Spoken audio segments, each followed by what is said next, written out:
بسم الله الرحمن الرحيم. الحمد لله رب العالمين،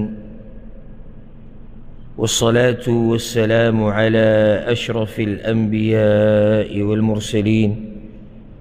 نبينا محمد وعلى آله وصحبه أجمعين. أما بعد، د مؤمن بنده خویونه صفات د قرآن او د حدیث برنا کې بیانېدو، او د الله په توفیق سره موږ دویش خویونه بیان کړي. په آخرني بیان کې دا خبره بیان شوې وه چې مؤمن نیک عمله بنده الله ته نږدې هغه د مریض عیادت کوي او د یتیم کفالت کوي. نن به انشاءالله د یو بل خوی په باره کې خبره کوو، او دا هغه خوی دی چې دې ته سخت ضرورت دی په دې زمانه کې. په هر زمانه کې ورته ضرورت دی، یعنی چې الله یو صفت د مؤمن قرآن کې بیان کړی، پیغمبر صلی الله علیه وسلم په حدیثونو کې بیان کړی، دا به په هر زمانه کې په ځان کې راولي. خو کله بعض اوقات په سړي داسې راشي چې یوې خبرې ته ضرورت زیاتي په نسبت د نورو اوقاتو یا د نورو زمانو، او هغه د مؤمن دا اوچت خوی دی چې قرآن کې هم د دې تذکره شتي په یو څو ځایونو کې، حدیثونو کې ځای په ځای بیان شوې ده، او د دین مشرانو په دې باندې ډېرې خبرې کړي دي، په دې باندې علماو لیکل کړي دي، بیانونه یې کړي دي او کوي دي لګیا دي. او هغه نظر ښکته ساتل او د هغې حفاظت کول، دې ته ډېر سخت ضرورت دی په دې زموږ په دې دور کې. یعنې که زه دا ووایم که نه چې په دې باندې په یو څو جلدونو کې کتاب ولیکلی شي او په هفتو دا بیان وشي، بیا به هم داسې ونه وایم چې او د دې حق ادا شو نور بس. دې په باره کې به نن انشاءالله وضاحت کوو، او امید ستاسو نه دا ساتو چې زما دا خبره به په توجه سره اورئ. الله د مؤمنانو دا شان ذکر کړی د الذین یستمعون القول فیتبعون احسنه، او دا به انشاءالله د مؤمن په خویونو کې بیانو چې مؤمن کې یو دا کار دی چې دې خبرې ته غوږ ږدي، دویم بیا دې تابعداري کوي د ښایسته خبرې. غوږ یې ښوده تابعداري کول، یعنې غوږ یې ښوده عمل کول. بعض خلک هغه دي چې د سره خبرې ته غوږ نه ایږدي، چې پته ورته ولګي چې د دین خبره ده، بس دی لکه پیری پرې راشي منډه وایي. بعض هغه دي چې غوږ یې ښودو کې تکړه دي خو عمل نه کوي، ته هم ګورې په تاوان کې، ځکه چې حجت پرې قایمیږي نو صرف اورېده نه دي، خبره په توجه سره واوري او بیا عملي کوي. او تاسو به انشاءالله عملي کړي یي، خو ښه عملي کوي.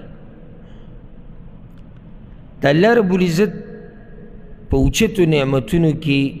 یو نعمت هغه د سترګې دي چې الله یې موږ له راکړي دي، او قرآن کې ځای په ځای الله دا نعمت موږ ته رایاد کړی دی. او کله چې الله یو نعمت ډېر در یادوي تا ته په قرآن کې، پوه شي چې دا په دې نعمتونو کې غټ نعمت دی. لکه سورة النحل کې الله وایي والله أخرجكم من بطون أمهاتكم لا تعلمون شيئا. الله غزات ته چې تاسو یې د میندو د خېټو نه راویستي، تاسو ته د هېڅ هم پته نه وه. مور د خېټې نه سړی راوځي ده ته څه پته. وجعل لكم السمع والأبصار والأفئدة، بیا تاسو له غوږونه درکړو، بیا سترګې درکړې، زړه یې درکړو لعلکم تشکرون چې تاسو شکر ادا کړئ. دې ځای کې دا نعمت یې موږ ته رعایت کړو، بیا تاسو له سترګې درکړې. په سورة المؤمنون کې الله وایي وهو الذي أنشأ لكم السمع والأبصار والأفئدة الله هغه ذات دی چې جوړ کړي دي ستاسو دپاره غوږونه سترګې زړونه بې ګیله کړې ده بندګانو نه څه وایي قلیلا ما تشکرون الله وایي ډېر لږ تاسو شکر ادا کوئ زما د نعمتونو سورة السجده کې الله وایي ثم سواه ونفخ فيه من روحه د انسان خبره کوي چې الله پیدا کو برابري کو سای پکې واچوله بیا څه وایي وجعل لكم السمع والأبصار والأفئدة او بیا غوږونه درکړو بیا سترګې درکړې زړونه یې درکړو بیا وایي قلیلا ما تشکرون تاسو ډېر لږ شکر ادا کوئ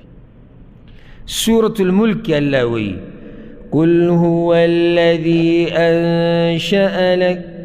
قل هو الذي أنشأكم وجعل لكم السمع والأبصار والأفئدة الله تاسو پیدا کړي بیا دله غوږونه درکړي سترګې درکړي زړونه یې درکړي مخکې څه وایي دا درېیم آیت ته ګورئ ښه یعنې درېیم ځای زه تاسو ته بیانو مخکې الله وایي قلیلا ما تشکرون الله وی ډېر لږ تاسو دې نعمتونو شکر ادا کوئ نو دا د الله رب العزت اوچت نعمت دی دا سترګې هغه نعمت دی چې هسې تاسو ته سوچ وکړئ اندازه ولګوئ هسې چې که دا نعمت نه وی یعنې سترګې نه وی تا به دنیا کې د څه نه مزې اخیستې ذکر الله سورة الانعام کی دا خبر ذکر کړی ده قل أرأيتم إن أخذ الله سمعكم وأبصاركم وای دی مشرکانو ته که چېرته الله د دوی نه دا غوږونه او سترګې واري نو د الله نه له بل څوک ته چې بیا وله ورکړي دا ډېر اوچت نعمت دی اوس موږ ته خو دا پته ولګېده چې دا نعمت دی دا خو په دې تاسو پوه شوئ که نه نو بیا په دې ځان پوه که چې چا دله دا نعمت در کړی دی د هغه نه حیا کوه او دا نعمت په هغه څه کې مه استعمالوه چې څه په څه باندې هغه ناراضه کېږي دا حیا کول دي تا له نعمت در کړی ته ترې حیا کوه چېرې هغه رب راله دا سترګې را کړي دي نو زه به دا سترګې په هغه څه کې استعمالوم چې الله راته ویلي دي چې به یې کې به استعمالوه بلکې استعمال یې که په هغه څه کې چې په څه باندې الله راضي کېږي او دا درته ووایم خبره ختمه نه شوه ځکه ما تاسو سره اکثر مخکې وي چې دې ته ډېر ضرورت دی ځم چې زموږ به ګوره څه حال والله که دې خبره کې لږ جوور سوچ دې وکړو که نه خو مشکل دی چې موږ سوچ نه کوو چې زموږ به څه حال قیامت په ورځ الله وایي إن السمع والبصر والفؤاد كل أولئك كان عنه مسؤولا الله وی غوږ سترګه زړه د دې هر څه په باره کې به قیامت پر ورځ تپوس کېږي پته چې زموږ به لا څه حال وي چې موږ به الله له ګوره څه جواب ورکړو تا یو شی ولیدو قصه ختمه نه شوه تا انټرنیټ ولیدو قصه ختمه نه شوه تا په لاره حرام څه ته وکتو خبره ختمه نه شوه تا فلم سندره وکتو خبره ختمه نه شوه ته پردو جنکو ته ګورې مسله ختمه نه شوه ته ښایسته هلکانو ته په غلط نظر ګورې خبره ختمه نه شوه او داسې پسې بیا ځه یعنې دا سوچ مه کوه چې خبره ختمه شوه دې هر څه به تنه تپوس کېږي او نور بیا داسې نه چې تاسو به خبره نه پوهېږئ ښه هوښیاران یئ هر سړی دې دغه سوال له جواب تیار کړي کوم چې به رب العالمین تا نه کوي چې دا سترګې دې په څه کې استعمال کړي زموږ دا دین دا ډېر مضبوط دین دی او ډېر ښایسته دین دی دا دین اصل کې راغلی د بندګانو د خیر دپاره دی یعنې الله رب العزت دا کتابونه چې اسماني رالیږلي دي بیا پسې پیغمبران رالیږلي دي ستاسو څه خیال دی زموږ د تنګولو دپاره موږ یې په مشقت کې اچولو زموږ دپاره یعنې خبره سختوله دا ټول زموږ د خیر دپاره دي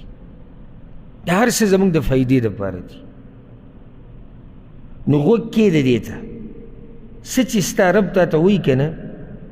په دې کې ستا خیر د دنیا او د آخرت دی. په دې کې زما او ستا د کور خیر دی او حفاظت دی. الله چې موږ ته څه وایي په باندې عمل کولو کې. په دې کې د قوم خیر دی، په دې کې د معاشرې دپاره هم خیر دی، په دې کې د ملک دپاره هم خیر دی، په دې کې زموږ د بچو دپاره هم خیر دی، زموږ د میاندو، زموږ د خویندو، زموږ د زامنو، زموږ د رونو، زموږ د ملګرو او د ټولو پکې خیر دی. الله تا ته څه وایي او ما ته څه وایي سورة النور کې، او د زړه په غوږونو یې واورئ.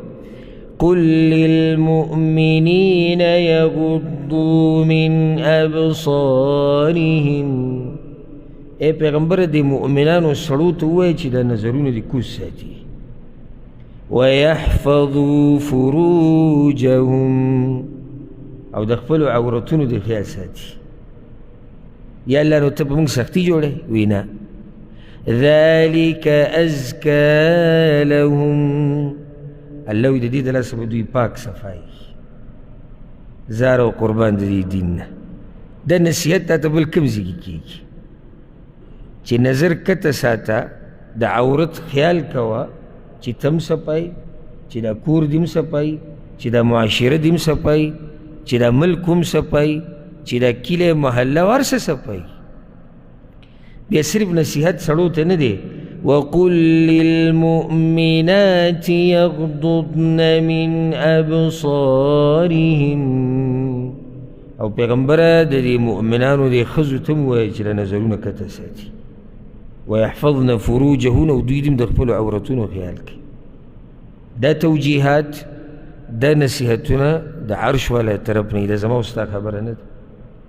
او ستاسو څه خیال دی چې الله یو نصیحت موږ ته کوي، په دې کې به زموږ دپاره خیر نه وي؟ په دې کې زموږ خیر، کامیابي، پاکوالی، عزت، حفاظت،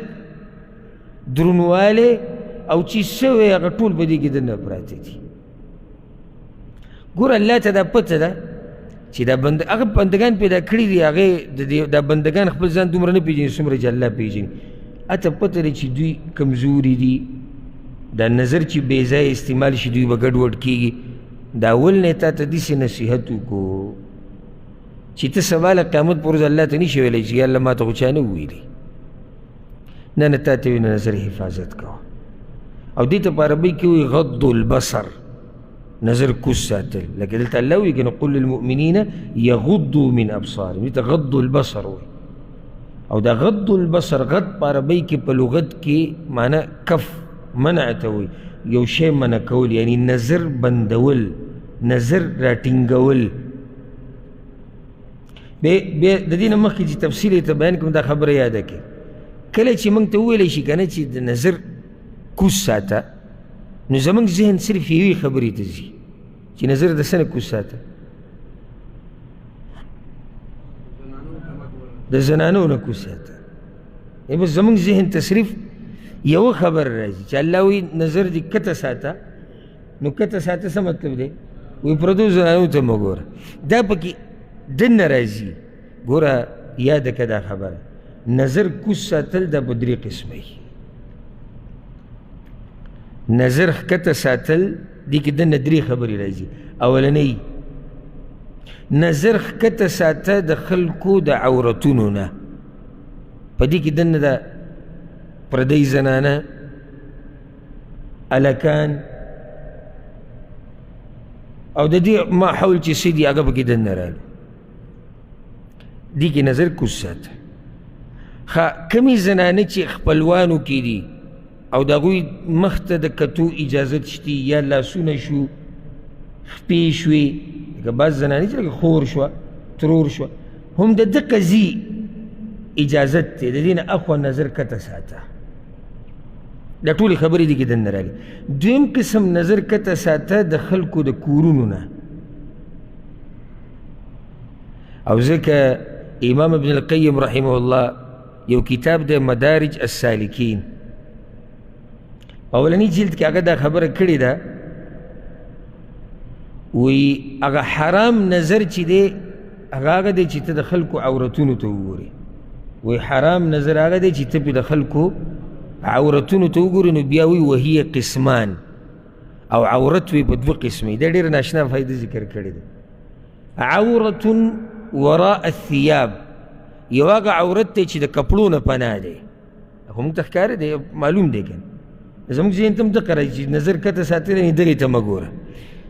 بدن چې کوم ځای پردی عورت ته تا ته د کتو اجازت نشتی د دې نه نظر کته ساته دویم هغه وایي وعورة وراء الابواب او یو هغه عورتونه او عزتونه دي چې د دروازو نه اخوا دي هغوی ته به هم نه ګوري دروازې نه اخوا دا هم عورتونه او عزتونه دي کنه زما کور ستا کور د هغه کور د فلاني کور دروازې چې رابندې شي خو دننه زما او ستا عزت دی دننه عورتونه دي عورت هر هغه شی چې د هغې خیال ساتلی کېږي دننه عورتونه دي دننه عزتونه دي دې دلته به هم نظر کوز ساتي او دریم نظر ښکته ساتل په دې کې یو درېمه دا خبر راځي چې د خلکو په لاسونو کې چې کومه دنیا ده هغې ته مه ګوره هغې نظر کته ساته دا ورته سوال پرې راوړي چې نظر ښکته ساتلو کې دا هم راځي او الله دا نصیحت کړی دی قرآن کې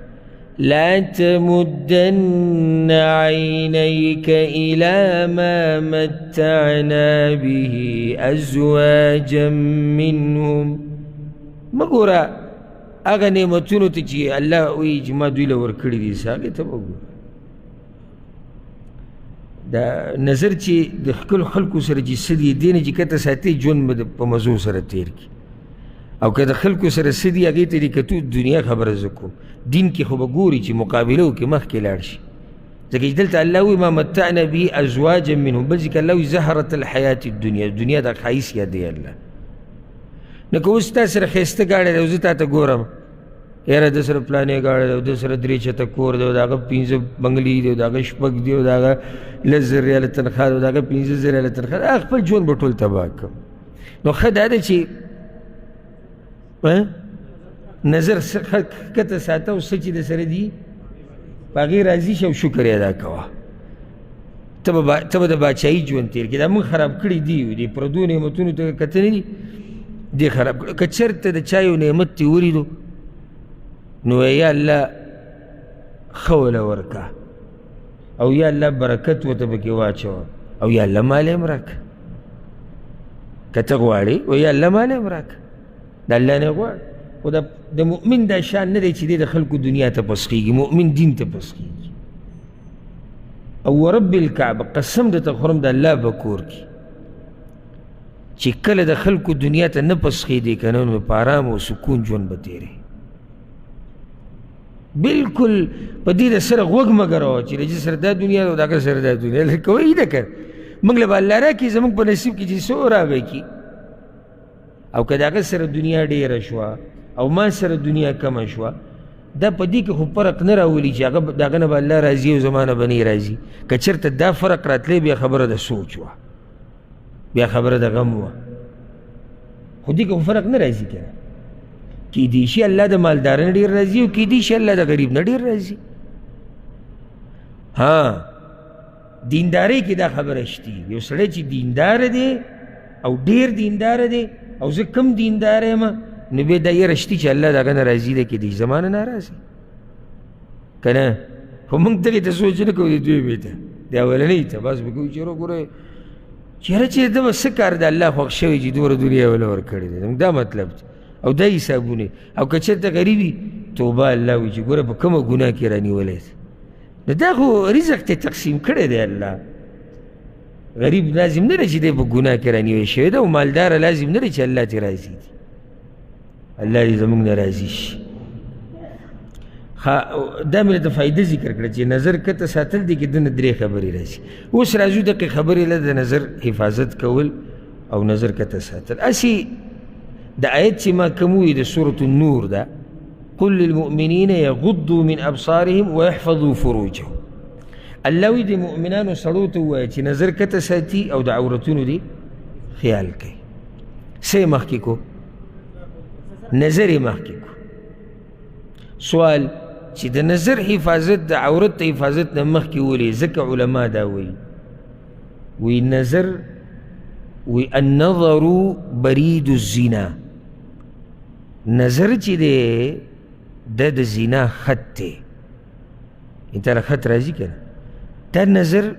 دغه خط د زنا تاله راوړي او نظر اولنی غشی دی چې د دې نه بعد بیا مخکې کاروایي کېږي خو چې دا اولنی غشی نه ایتلی ته به څه وکړې که عورت په زنا کې استعمالیږي دا کله استعمالیږي چې کله نظر استعمال شي اله عورت استعمالیږي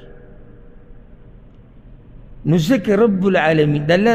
د الله په هره خبره کې حکمت دی او ما ته اوس تفسیر په دوره کې ځای په ځای دا خبره کوله چې ګوره دا مه وایي چې الله اسې دا ټکی مخکې کو دی وروسته کو دی اسې دلته راوړو نه نه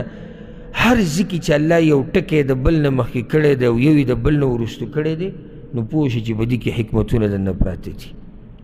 یعنې الله دلته داسې ویلی شو چې مؤمنانو ته ووایي چې د عورتونو د خیال ساتي حفاظت یې کوي او د نظرونو د کته ساتي خو نظر یې مخکې کو د عورت ته حفاظت نه ځکه چې نظر سره اولنۍ قصه شروع کېږي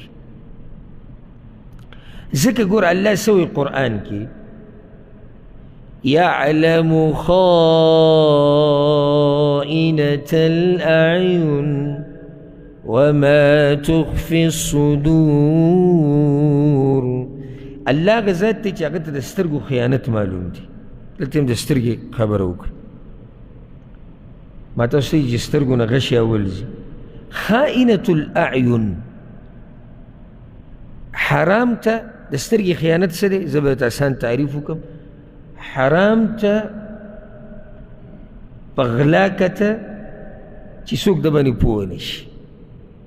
دې ته څه وایي خیانت د سترګو دا بعض کسان مخلوق ته ریکارډ خپل څه ساتي صفا ساتي نور دی ښه د سترګو خیانتګر دی ښه حرام ته هم ګوري پردو جنکو ته هم ګوري ویډیوګانې هم ګوري تصویران هم ګوري فحاشي هر څه کوي الله وایي زه خو د سترګو خیانت پېژنم ښه دغو خیانت نه دی کړی زما په دې خبره کې به سوچ کوئ ښه یو سړی دی پردۍ زنانه ته دقه شان نیغ نیغ ګوري ده خو نظر پټ کړی هم نه دی که نه ښه صفا ګوري که د شپې موبایل کې ګنبله ګوري داسې پټ کړي نه الله وایي ما ته د سترګو خیانت معلوم دی او د سترګو دا خیانت الله ته معلوم دی نو دا به ورته نه معلوم د سترګو خیانت سره عبدالله بن عباس رضی الله عنهما د آیت تفسیر کې وایي دا یو سړی دی چې دی چا کره ورغی د یو قوم خواته ورغی هغو سره ناست دی او په دې کې یو زنانه تېرېږي اکه د دوی په مخ کې بهر تېرېږي د دې قوم زنانه ده یا کور کې دننه تېرېږي نو دی خو د هغوی په مخ کې ورته نشي کتلی لکه چې د هغوی زنانه ده نو دی د سترګو په ګوټونو کې ګوري کوشش کوي چې د زنانه ته وګوري او هغوی ته دا ښیي چې زه نه ګورم نو چې کله پوه شي چې څوک راته ګوري بیا نظر سیده کی چې اخوا دیخوا کیږي نو دا سترګو به د ګوټونو کې ګوري دا الله وایي د ګوټونو کې دا کتنې دي الله وایي دا ماته معلوم دي نو ستا څه خیال دی چې تا موبایل داسې نیولی او ښځه پاو ته ګوري دا به الله ته نه معلوم په ګوټونو کې دا پټ پټ کتنې دي الله وایي دا ماته معلوم دي بیا حکمت د دې څه دی ویعلم خائنة الاعین الله ته د سترګو خیانت معلوم دی بیا څه وایي وما تخفي الصدور او سینو کې چې څه پټ دي دا هم الله ته معلوم دي دی ولې په دې پسې وایي عبدالله بن عباس وایي ده ته موقع نه میلاویږي چې دی د ښځې ته ښکاره وګوري لکه دلته خوا کې خلک دي نو کله بلکل دی په هغه ګوټونو کې هم وینني نو په زړه کې یو ارمان پاتې شي د لیدو الله وایي دغه هم ماته پته ده چې په دې زړه کې څه پاتې شو د دې الله نه به څه پټی یعنې یو سړی وایي ما نو نه ما څه نه دي کتلي ما څه کتلي الله وایي ما ته دې د زړه هم پته ده چې له تا چې ونه کتو نو موقع برابر نه شوه یعنې که موقع برابر شوی وی تا کتو دا ډېره د یېرې خبره ده ګورئ چې الله ته د سترګو خیانت معلوم دی. ښه د دې سترګو هم زنا ده، خو معروف خبره ده. صحیح بخاري صحیح مسلم کې حدیث دی د عبدالله بن عباس رضی الله عنهما، رسول صلی الله علیه وسلم وی العینان زناهما النظر، د سترګو زنا کومه یوه ده؟ کتل دی، ناروا سته، دا د سترګو زنا ده. یو سړی چې په دې سترګو باندې ناروا سته ګوري که نه، دی دې معمولي نه ګڼي، دی په څه کې اخته دی؟ دی د سترګو په زنا کې اخته دی. دا وړه ګناه نه ده. او ځکه پیغمبر صلی الله علیه وسلم د اچانک نظر باره کې د گنجائش خبره کړې ده، خو بیا نه. او ځکه صحیح مسلم کې حدیث دی جریر ابن عبدالله رضی الله عنه وی سألت رسول الله صلی الله علیه وسلم عن نظر الفجاءة، ما د پیغمبر صلی الله علیه وسلم ته پوښتنه وکړه یا رسول الله پاک خلکو پاک صفا، و یا رسول الله کله کله اچانک زموږ نظر داسې په یو زنانه په چا ولګي، زموږ مقصد خو نه یعنې اوس یو سړی د کور نه راووتو، روان دی بازار ته منزله کار چې راووتو زنانه روانه ده، ده چې څنګه بهر ته کتو په هغې نظر پرېوت. وی پیغمبر صلی الله علیه وسلم راته امر وکړو ان اصرف بصري، چې د هغې نه بعد بیا سترګې واړوه. هغه ولګېد که نه اچانک، او ستا مقصد نه و، د هغې نه بعد څه وکړه؟ بیا سترګې واړوه. او ځکه یو حدیث کې راځي، امام ابو داود رحمه الله راوړی دی، رسول صلی الله علیه وسلم علي بن ابي طالب ته ویلي وی یا علي رضی الله عنه لا تتبع النظرة النظرة، په نظر پسې نظر دا نه چې ته په کتو پسې ګورې، په نظر پسې نظر نه دی. فإن لك الأولى وليست لك الآخرة، دا اولنې نظر د ته الله بخلی دی، دا دویم د ته نه بخي. ګورې پوه شوې به د خبره ده، اولنې الله بخلی ځکه یو اچانک پرېوتو، دویم د ته الله نه بخي، نه چېره زه خو ګورم، یا اولنې دې پټ کړی دی چې زه خو حق اولني کې لا پروت یم. نه، الله ته د هر څه پته ده. لږ ساعت مخکې مونږ ویلي الله ته د سترګو خیانت هم معلوم دی،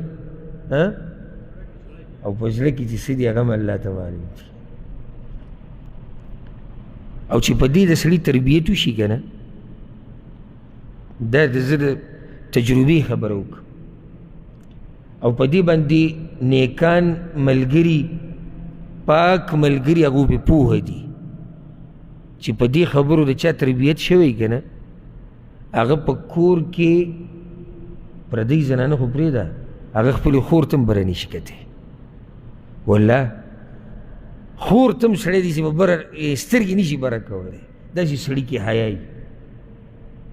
هغه ترور ته بره نشي کتی. پاتله پردۍ زنانه ته هغه سره ګوري. نو زه درته یم هغه زنانه چې شریعت اجازت ورکړی دی، لکه خور مخ ته کتو کې شریعت اجازت ورکړی، خور ده، دا حرامه ده، خو دا یو حیا ده، یو درون خوی دی چې دی د خور ته بره کتی نشي، د هغې د بدن ته نشي کتی، د هغې سره پالتو خبرې نه کوي، د هغې سره پالتو ګپ شپ نه لګوي، د هغې په مخ کې د فلمونو د سندرو باسونه نه کوي، د خور سره د فیسبوک او د ټیک ټاک او د یوټیوب قصې نه کوي. حیا وله ورځي. او څه بې حیایي نن سبا عامه شوې ده چې پلار د لوڼو سره او زامنو سره ناست او څه کوي، ډرامه روانه ده او فلم روان دی، او د مزل ادا کوي چې پلار ویډیو د بچو نه کوي او بچي ویډیو د پلار نه کوي، او د لوڼو نه او د خویندو نه. الله اکبر، دا معاشره پورې کم طرف ته روانه ده. ولا زمونږ دا وخت خو لا ښه دی الحمدلله، خو چې دا زمونږ د دې کشرانو دا وخت به ګورئ څنګه وي، دا خو لا بیا هم څه نه څه بریک پکې د خلکو لګي. بل دا چې هغه مشران پکې شتي پوخاني، هغه لا بیا هم نصیحتونه کوي، وعظونه کوي. نو خبره مې دا کوله چې درون سړی خو د خور ته بره نشي کتی که نه داسې نه ده سړی نشي کتی خور ته ترور ته لور ته پلار لور ته هم داسې ټینګ نظر نشي کولی چې داسې جوور نظر ورته کوي نه که خبر راغلی ضروري خبر دا ګورې د دې زه نه یم چې لکه بعض وایي دا زړه جو څښا یو د زړه څښاوالی او پاکوالی نه دا حیا ده دا درونوالی دی دا حیا ده درونوالی دی چې پلار کله د لور سره خبره کوي نو هم داسې په ټینګ نظر ورته نه ګوري ټول بدن ته وله ګوري یا خور سره یا د ورور خبرې یا داسې بله رشته الله دې مونږ کې دا حیا پیدا کړي نو اسلام هغه معاشره زمونږ نه غواړي چې هغه پاکه معاشره وي هغه د شهوتونو نه وي چې دلته زنا ده هلته ډمتوب دی دلته فحاشي ده دلته هلک د جنۍ سره یارانه ده دلته هلک راولګېدو جنۍ وتښتوله او جنۍ هلک ته وایي چې زما تا سره عشق دی او جنۍ هلک ته وایي چې زما تا سره عشق دی دا معاشره زمونږ نه شریعت نه غواړي ما مخکینی زما یو بیانو ما یو پیر په دې عشق باندې رد کړی چې دا عشق پکې څه ته وایي یو محبت دی مینه ده حدودو کې دننه یو د مور پلار سره مینه د بچی سره مینه ښځې سره مینه خپلوانو سره مینه د هغې نه اوچته مینه د پیغمبر سره محبت د الله سره محبت خو ما دا عشقونه مشقونه دا نشته عشق دا ټکی داسې دی چې دې کې حرام څه کېږي نو بیا د هغې په باره کې د بعض دا کم چې داسې سیکولر ذهن والی او لیبرل طبقه کې ځان ته چې آزاد خیال وایي هغوی زما په باره کې بیا دا خبره کوله چې دی د عشق نه څه خبره دی او خصوصا دغه شاعران نه دي دا چې د عشق د قصو نه نه دوی دا وایي چې دی د عشق نه څه خبره دی ځکه پرې رد کوي نو ما زه څه ارماني م نه یم چې په دغه ګناه کې زه پرېوځم عشق وایي دې ته چې دې کې ګندګي ده پردی لور خور باندې مینېده بیا په ناروا طریقو سره د هغې سره رابطې جوړول سم خیال دی دې باره کې پاک کار دی که پلید کار دی پلید کار دی خور لور دا خو د کور عزت دی که ستا رشتې ته زړه کېږي اسلام تا ته طریقه ښوولې ده مشران بوځه یا په خپله لاړ شه مشرانو سره خبره وکړه خو دې سره رابطې جوړول بیا عشق بیا په لاس کې نوم لیکل اکثره لکارو په دې ځای کې نومونه لیکلي دا او دا عشق نه دا داسې یو څو کاله پورې یو څو کاله پورې چې فلمونه ملمونه یې کتلي که نه لږ ګرم ګرمې بیا دا قیسې ویسې دې ټولې هېرې شي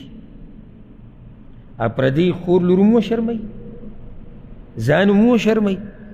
او اکثر چې داسې خلکو ده چې غلطې رابطې او وعدې کړی که نه د دوی ژوند هم مخکې صحیح نه چلېږي ځکه چې دوی د یو بل سره مخکې ډېرې هغه قصې کړي چې هغه د حد نه وتلي دي اوس د واده نه بعد د دوی په یو بل یقین نه وي او دی ورته وایي ستا دپاره به وایي اسمان راکته کړمه او هغه ورته وایي ستا دپاره به ځان پانسي کړمه جنې ورته او دا د دروغو قصې او د فلمونو ډایلاګونه او دا د چرسو سیګرټ او د پیښې د ډمانو د فحاش خلکو دا معاشره الله زمونږ نه نه غواړي او نه یو د عقل خاوند دا معاشره غواړي پاک صفا مؤمن څوک غواړي دا معاشره نه بلکې هر سړي کې موږ کې هر سړي سره دا سوچ دی چې یا الله زما د بچي حفاظت وکړه یا الله زما د ښځې وکړه یا الله زما د خور وکړه یا الله زما د مشران وکړه نو د هغې دپاره دې معاشره م روغه غواړي دا هغه وخته پورې نه کېږي زما او ستا بچی زما او ستا ښځه خور لور مور هر څوک چې دي دا د هغه وخته پورې د دوی حفاظت صحیح نشي کېدی چې څو پورې خوا او شا کې معاشره نه وي برابره او معاشره هله برابرېږي چې ما او تا ځان برابر کړو هسې دې ادب ته خو وګوره که نه یعنی شریعت زمونږ نه څه معاشره غواړي. حدیث کې دا راځي په صحیح بخاري کې دی، دا صحابه کرام بعض به په دې لارو کې کېناستو، یو بل سره به یې ګپ شپ لګاو. نو پیغمبر صلی الله علیه وسلم ورته ایاکم والجلوس علی الطرقات، دې لارو کې مه کېنئ، لارو کې ناسته ښه نه ده، مه کېنئ. هغه ووایي ما لنا بد انما هي مجالسنا نتحدث فيها. یا رسول الله زموږ څه بله لار هم نشته، موږ خو دلته راوځو یو بل سره به ګپ شپ ولګو راجمع شو. پیغمبر صلی الله علیه وسلم ورته وایي که نه قلاریږئ چې او نه وایي چې موږ به لازم کینو، فاعطوا الطریق حقها، نو بیا د دې لارې چې کوم حق دی هغه به ورکوئ. هغه یا رسول الله وما حق الطریق، اوس د لارې به کې څه حق دی؟ څومره ښکلی دین دی، د لارې کوم حق دی؟ وی غض البصر، نظر به کوز ساتي، کې لاره ده خلک به تېرېږي را تېرېږي. وکف الاذى، تکلیف به چاله نه ورکوئ. ورد السلام، خلک به د باندې سلام اچوي جواب به ورکوئ. وامر بالمعروف ونهي عن المنکر، خلکو ته به د ښه کار وایي، د بد نه به منع کوو، دا د لارې حق دی. اولنی پکې ذکر کو څه؟ نظر کته ساتل، غض البصر. او زمونږ په دې کې بعض دي خفه کېږو به نه، دا حقیقت دی. هغو که یو زنانه په لاره تېرېږي نو چې څو پورې پناه شوي نه وي که نه، نو ده پې داسې کیمره پټ کړي چې دله حیا نه ورځي، دا به دی ټوله ګوري. که داسې هلک رواني چې د هغه ګیره برېت لا نه راغلي، نو دی به ټیغ ټیغ ورته ګوري، شرمېږي هم نه، حیا ول هم نه ورسي. او کله پکې دومره غلطې خبرې په دغه زنانه پسې په دې ماشوم پسې وکړي چې په سړي به بدن باندې غونی زیږ شي، دی څه خبرې کوي؟ د دې نه یو ګپ شپ جوړ کړي. دلته شریعت تا ته وایي، شریعت ګوره دا معاشره غواړي، که ته په لاره کې هم ناستې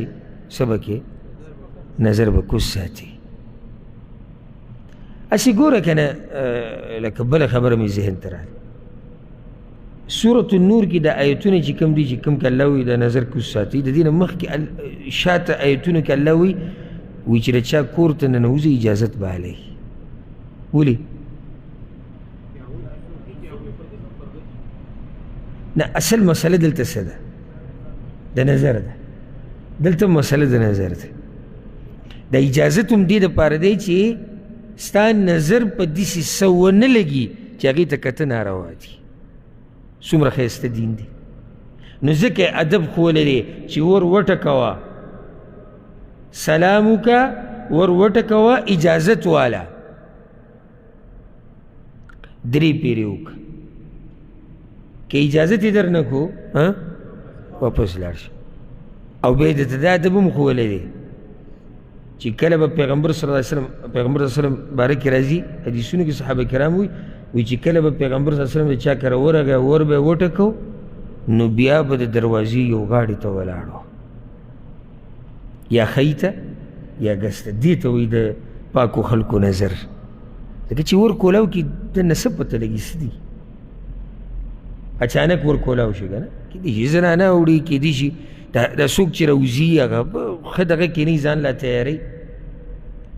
مونږ خو لا پرېږده، هلته خو دروازې هسې کولاوي که نه، ته به کور منځ کې پروت یې کټ کې، هغه به راته وایي سلام علیکم، لکه یار خو دلته نه راغلی دی. اوس که دته دې وایي چې اجازت والا، دا دې ځان له بله جاښه وکتې. الله وایي سورة النور کې وایي درې ټیمه داسې دي چې ماشوم به پکې اجازت لري. درې ټیمه داسې دي ماشوم ګورې ښه، د دین علاوه ماشوم ته اجازت اخیستو ته ضرورت نشتی، خو الله وایي په درې وختونو کې به ماشوم هم اجازت لري چې هغه د ماسخوتن منځه نه بعد دا ټیم دی، بیا سهار ته نږدې دا ټیم دی، او بیا ماسپښین دا ټیم دی. ماشوم ته الله وایي اجازت والی، او دا ځوان د کور په منځ کې ناست دی، اچانک ورغی څنګه یې وي، او ښځې غریبانانې منډې کې یو طرف ځي، بله به بل طرف ځي. عقل کم ځای کې دی، سړیتوب کم ځای کې دی. او دا د هغې سړي کار چې څوک د شریعت نه نه خبر. ګوره عبدالله ابن عباس رضی الله عنهما پس یو کس راغی وی چې د مور کمرې ته ځم هم به اجازه طلب یعنی کور کې دننه د مور خپله کمره ده چې زه ورځم اجازت والم هغه ورته ته دا خوښی چې مور په داسې حال وینې په کومې چې لیدل نه غواړي وی نه وی بیا به اجازه لري هله وی دا خو زموږ مور ده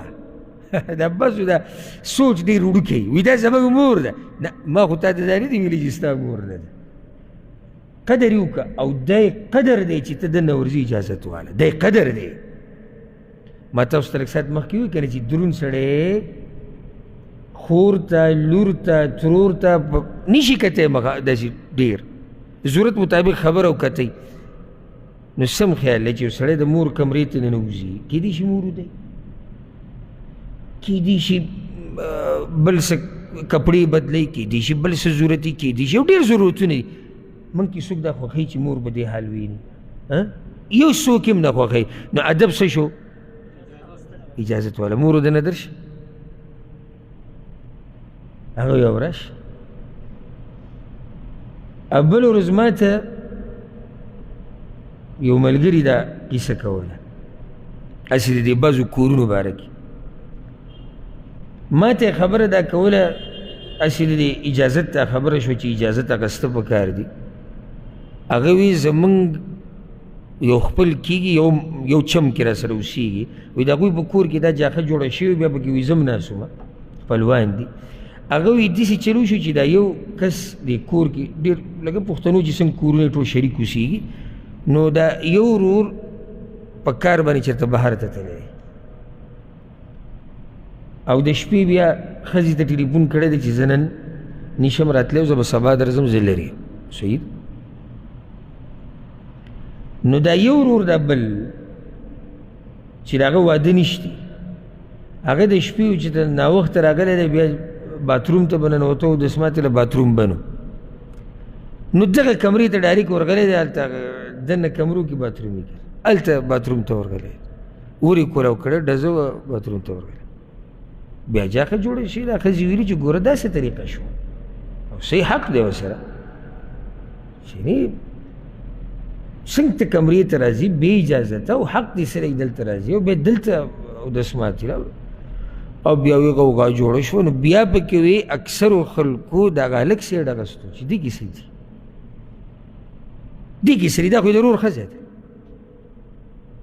ده تاسو دې سوچ ته وګورئ دی خو په غلط دغه نه دی تللی موږ ډایرکټ دا قصه شروع کړو چې دی په غلط نیت خو نه دا غلط نیت پرېږده ته چېرته کښېږده غلط نیت یو ادب نشتی څه حدود نشتی څه سړیتوب به نه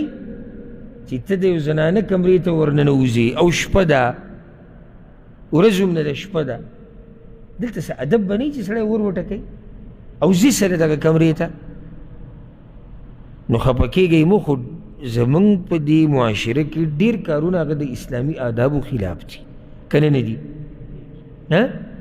دي خصوصا د اجازت خبره مې دا کوله چې د اجازت هم دې دپاره دی چې څه چل وشي چې د نظر حفاظت وشي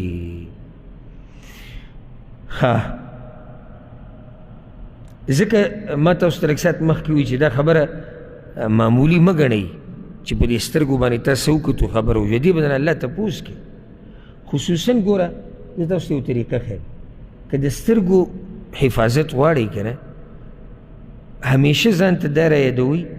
چې د قیامت په ورځ به دا سترګې په تا باندې ګویي کوي بیا به ته په دې سترګو باندې حرام ته نه ګورې لکه سورة فصلت کې الله دا خبره کړې ده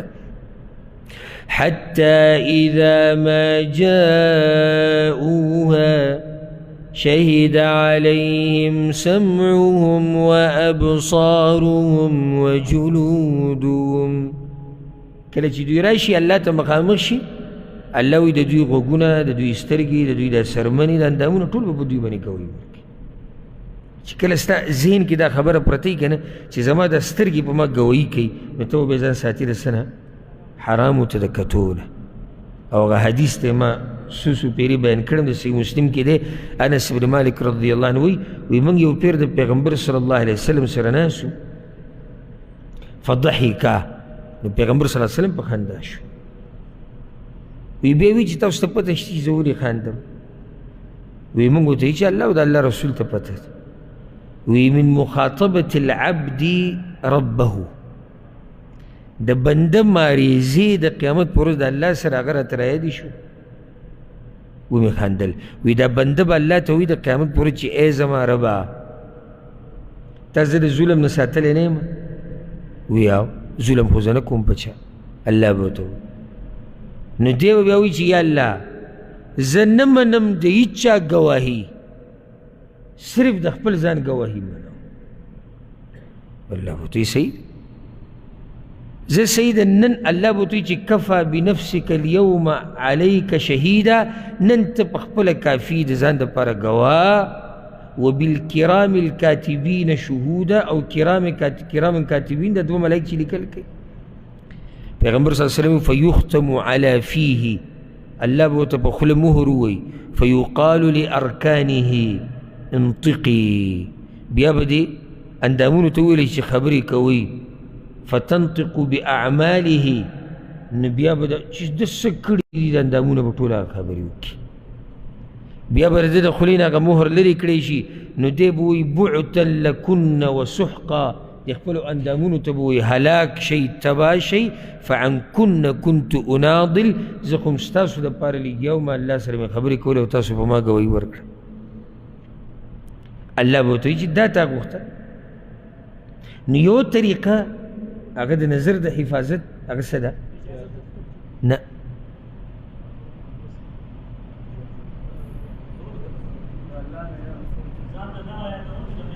بارک الله فیک. دا مطلب تاسو ما سره په دې موضوع کې ډېر جوړ تلي لمونډه اخوتې اورېدلي. خبره ما دا کوله چې ځان ته دا رایادوه چې قیامت په ورځ به الله زما نه د دې هر څه تپوس کوي او دا به په ما ګواهي کوي. بله یو خبره ته وکړمه دا ډېره فایدهمنه یو طریقه، هغه یعنې انفع العلاج چې ورته زه ووایم ډېر فایدهمن علاج د بدنظرۍ، هغه دا چې ځوانان ودونه وکړي او جنکۍ هغه واده کړی شي. او حدیث کې دا راځي صحیح مسلم کې د صحیح بخاري کې د عبدالله بن مسعود رضی الله عنه مشهور حدیث دی. پیغمبر صلی الله علیه وسلم یا معشر الشباب من استطاع منکم الباء فلیتزوج، تاسو کې څوک د واده طاقت لري نو څه دې وکړي؟ واده دې وکړي که نه، په خپلو خپو به ودرېږي. پرېږدئ دا قیسې چې په خپو به ودرېږم، په خپو ودرېده نور څه ته وایي؟ په خپو ودرېده دغې نه دا موږ چې به ودرېږو، خو دا خبرې کول چې په خپو به ودرېږم او دا کله چې ته ګوره چې اوبو ته د لرې نه ګورې یېرېږې به ور ودانګه یو لار به راوځي. که ته د اول نه دا حسابونه کې چې دا به څنګه او جدا به ښځه او جدا به پلار او بیا ډوډۍ او بیا بچي او بیا نوسي، لا واده یې کړی نه دی، خبره د نوسو دی چې هغوی له به کور کې کوم ځای جوړو او بچو لږ صبر وکړه. ګوره لا پته نه لګي چې ستا به بچي که نه به یو که رالو الله به هغوی له رزق ورکړي، ته خو واده وکړه که نه. او ځکه قرآن کې سورة النور کې الله دا خبره کړې ده، ګوره چې ستاسو چې کوم کشران دي الله هغوی له ودونه وکوي. سورة النور کې الله دا خبره کړې. او که څوک پکې غریبي الله به مالداره کړي. ځکه عمر بن خطاب رضی الله عنه وی چې څوک د واده نه علاوه بل څه کې مالداري لټوي نو دی د الله په خبره پوه شوی نه دی. معنی دی چې د واده سره سړی مالداره کېږي. او که موږ نظر واچو ټول به د خپل ژوند باندې کومو چې ودونه کړي دي، زموږ د ژوند اصل قیسه او د رزق پراختیا ګوره د واده نه بعد روانه شوې ده که نه؟ د واده نه مخکې څه خو پلار ته به مو ته یو څو راکړه، کله به ورور ته، کله کاکا ته، کله ماما ته. د هغې نه بعد چې کله واده وشو بیا ترتیب روان شو. هر سړي له الله رزق ورکوي، دې ښځې له دې بچو له. نو دې قیسې موږ خراب کړي. د دې د لاسه هلکان او جنکۍ هغوی به بد نظر کې اخته دي. حرامو ته به ګوري که نه، شهوت ځوان هلک ته دی به د شهوت سره څه کوي؟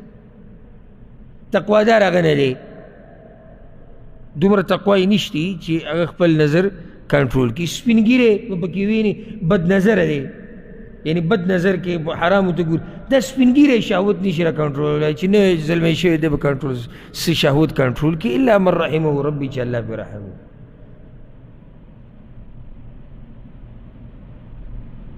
ښه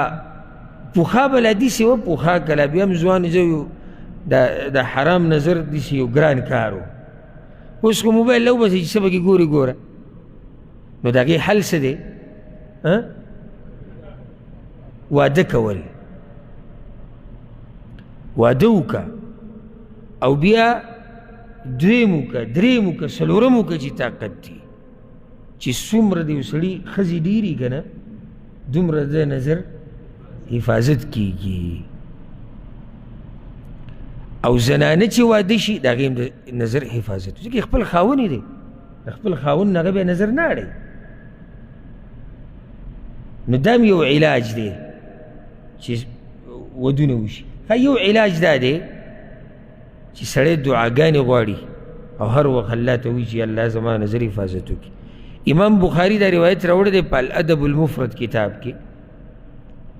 یو صحابي راغی پیغمبر صلی الله علیه وسلم پسې دا دعا یاده کوي، ښه دا دعا یاده کوي کومه چې ته زه وایم نوټ یې کوي یاده یې کوي. وی یا رسول الله علمني دعاء انتفع به، ای د الله پیغمبر داسې دعا راته وښیه چې فایده ترې والم، فایدهمنه دعا راته وښیه. هغه ورته دعا ده وښوه ګوره اللهم عافني من شر سمعي، فایدهمنه د نوټ یې کوي. او که څوک ډېر تیز ذهن والی یې جدا مسله ده. اللهم عافني من شر سمعي وبصري ولساني وقلبي وشر مني. یا الله ما وساته زما د غوږونو د شر نه،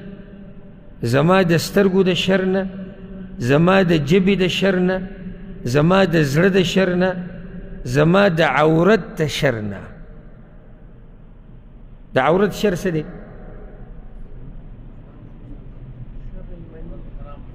حرامو کې استعمالول. د ژبې شر څه دی؟ ناروا خبرې پې کول. د سترګو شر څه دی؟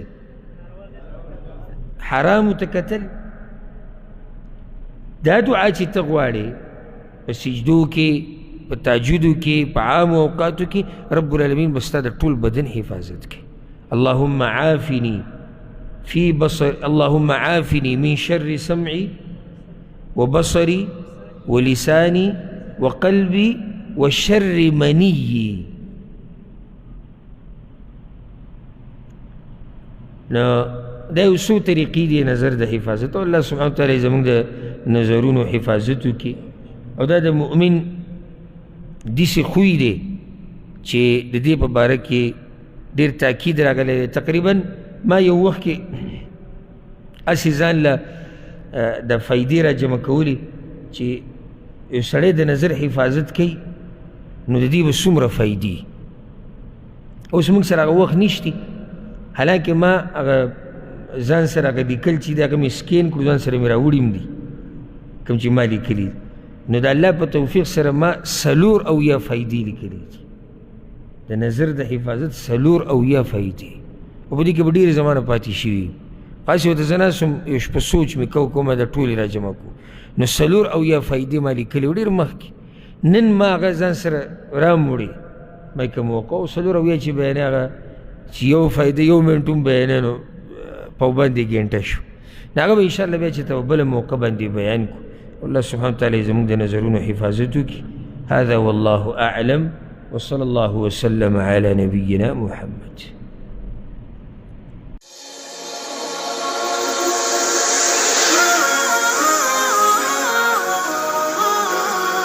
قبلة قلبي كعبة ربي